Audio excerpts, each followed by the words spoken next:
Hello guys ഒരു കാര്യം പറയാനുണ്ട്. വേറൊന്നുമില്ല, നമ്മുടെ നാട്ടിലൊക്കെ ഉണ്ടാവൂലേ, തീരെ മിണ്ടാതെ നടക്കുന്ന ആൾക്കാരുണ്ടാവും, തീരെ സംസാരിക്കാതെ നടക്കുന്ന ആൾക്കാരുണ്ടാവും, പലതരത്തിലുള്ള ആൾക്കാർ നമ്മുടെ ഉണ്ടാവും. പക്ഷേ എനിക്കിന്നൊരു അനുഭവത്തെ വെച്ച് ഞാൻ പറയട്ടെ, ഈ തീരെ സംസാരിക്കാത്തതും മിണ്ടാത്തതും നടക്കുന്ന ആൾക്കാരുടെ ലൈഫിൽ എന്തെങ്കിലും ഒരു ബാഡ് അനുഭവം ഉണ്ടായിട്ടായിരിക്കും ചിലപ്പോൾ അവരങ്ങനെ ആയിട്ടുണ്ടാവുക, അല്ല എന്തെങ്കിലും അവരുടെ ലൈഫിൽ നടന്നിട്ടുണ്ടാവും. അപ്പോൾ എനിക്കിന്നൊരു അനുഭവം എന്താണെന്ന് വെച്ച് കഴിഞ്ഞാൽ, എൻ്റെ നാട്ടിൽ ഇതേപോലെ ഒരു മോശം പേര് കേട്ടൊരു ചങ്ങാതി ഉണ്ട്. എനിക്കിന്നൊരു സാഹചര്യത്തിൽ ഞാൻ അയാളെ എന്ത് ചെയ്യുക, വെറുതെ ഒന്ന് എൻ്റെ വണ്ടി കയറ്റി ടൗണിൽ കൊണ്ടുപോയി. ഈ 5 മിനിറ്റിനുള്ളിൽ ഈ ചങ്ങാതിനോട് അവർ മിണ്ടി ഫസ്റ്റ് അയാൾ മിണ്ടിയൊന്നുമില്ല. പക്ഷെ ഞാൻ എൻ്റെ ഭാഗത്ത് നിന്ന് ഇനീഷ്യേഷൻ എടുത്ത് ഞാൻ അങ്ങോട്ട് സംസാരിച്ചു തുടങ്ങിയപ്പോൾ ആ വ്യക്തിയിൽ ഞാൻ ഇന്നേ വരെ അയാളുടെ മുഖം ഇങ്ങനെ ഞാൻ കണ്ടിട്ടില്ല. നല്ല രീതിക്ക് ചിരിക്കുന്നതും സംസാരിക്കുന്ന ഒരു മനുഷ്യൻ തന്നെയാണ് ആ ഒരു വ്യക്തി.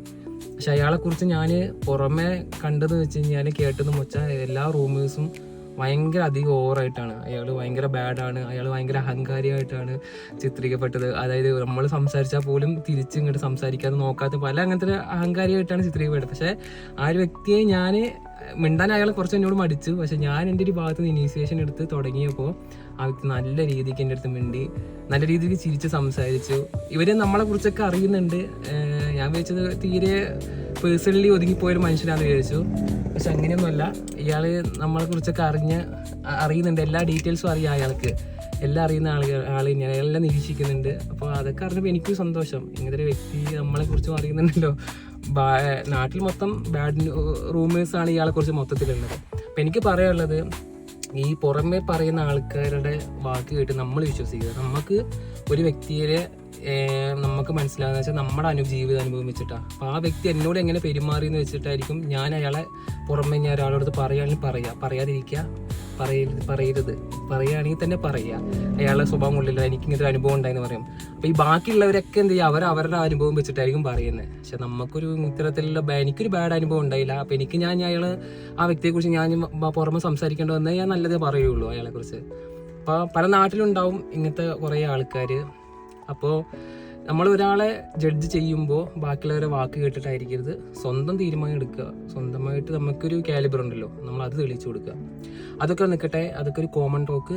പിന്നെ പറയാനുള്ളത്, മെയിനായിട്ട് എന്ത് ചെയ്യുക, വൈറ്റമിൻ ഡിൻ്റെ ഓവർ യൂസേജ് കാരണം പല ആൾക്കാരും ഇപ്പോൾ ബുദ്ധിമുട്ടുന്നുണ്ട്. അതായത് ചെയ്യുന്നുണ്ട്, ജിമ്മിൻ്റെ മെയിനായിട്ടുള്ള ആളുകളൊക്കെ കുറേ പ്രിഫർ ചെയ്ത് കൊടുക്കുന്നുണ്ട്, വൈറ്റമിൻ ഡി എടുക്കൂ, ഇത്തരത്തിലുള്ള വൈറ്റമിൻ ഡി ഡെഫിഷ്യൻസി ഉണ്ട്, നമ്മൾ സൂര്യൻ്റെ വെളിച്ചം കൊള്ളുന്നില്ല. ഓക്കെ, ഡെഫിഷ്യൻസി എന്തായാലും ഒരു ശരീരത്തിൽ നമുക്ക് ഉണ്ടാവും. ഇന്നത്തെ സാഹചര്യം അനുസരിച്ച് ആരും ഡയറക്റ്റ് വെയിൽ കൊള്ളുന്ന ജോലിയൊന്നും അല്ലല്ലോ നമ്മൾ ചെയ്യുന്നത്.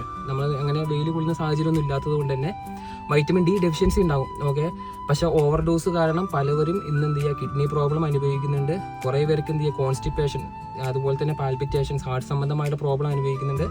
പിന്നെ വയറ്റിൽ നിന്ന് സ്വാദനം നമ്മളെന്ത് ചെയ്യുക, പോക്കില്ലായ്മ കൊണ്ട് കുറേ പേര് അനുഭവിക്കുന്നുണ്ട്, കുറേ ബുദ്ധിമുട്ട് അനുഭവിക്കുന്നവരുമുണ്ട്. നമ്മളെന്ത് ചെയ്യുക, വൈറ്റമിൻ ഡിൻ്റെ ഡെഫിഷ്യൻസി ഉണ്ടെങ്കിൽ സ്റ്റാർട്ടിങ്ങിൽ ഇപ്പോൾ ഒരു പേഴ്സൺ എടുക്കാം, ബ്ലഡ് ടെസ്റ്റ് ഒന്നും ചെയ്യാതെ എടുക്കാം. പക്ഷേ ഓവർ ഡോസ് ആകുന്നുണ്ടോ ഇല്ലയോ നമുക്കറിയില്ല. ഓവർ ഡോസ് ആയിട്ടുണ്ട് ഇത്തരത്തിലുള്ള സിംറ്റംസ് ഉണ്ടാവും. നമുക്ക് എന്ത് ചെയ്യുക, കാർഡിയക് പരമായിട്ടുണ്ടാവും, കിഡ്നി പ്രോബ്ലം ആയിട്ടുണ്ടാവും, പിന്നെ ഫ്രീക്വൻറ്റ് യൂറിനേഷൻ വരാം, നമുക്ക് ക്ഷീണം, തളർച്ച, ബോഡി പെയിനും ഇതുകൊണ്ടൊക്കെ തന്നെ വരാൻ ചാൻസ് ഉണ്ട്. അപ്പോൾ നമ്മളൊന്ന് മനസ്സിലാക്കുക, വൈറ്റമിൻ ഡി കൂടിക്കഴിഞ്ഞാൽ കാൽഷ്യത്തിൻ്റെ അബ്സോർപ്ഷൻ കൂടും. കാൽഷ്യം അബ്സോർപ്ഷൻ കൂടിക്കഴിഞ്ഞാൽ ബോഡിയിൽ കുറേ different kind of mechanism change ചെയ്യും. അപ്പോൾ നമ്മളൊന്ന് ശ്രദ്ധിക്കുക. ഇപ്പോൾ നന്നായി ഓവർ ഡോസിൽ നമ്മൾ കുറേ കാലം, നീണ്ട വർഷങ്ങളോളം വൈറ്റമിൻ ഡി എടുത്തുകൊണ്ടിരിക്കുന്നവരാണെങ്കിൽ ഒന്ന് പോയിട്ട് ബ്ലഡ് ടെസ്റ്റ് ഒക്കെ ചെയ്യുക. ഒന്ന് ബ്ലഡ് ടെസ്റ്റ് ചെയ്തിട്ട് നമുക്ക് അതിനനുസരിച്ച് ബാലൻസ് ചെയ്താൽ മതിയോ. കൺസൾട്ട് ചെയ്ത ഡോക്ടേഴ്സിനെ കാണുക, ഒന്ന് ആലോചിച്ച് ചെയ്യുക കേട്ടോ. പണിയിലൊന്നും പോയി ആരും പെട്ടണ്ട. Okay, by.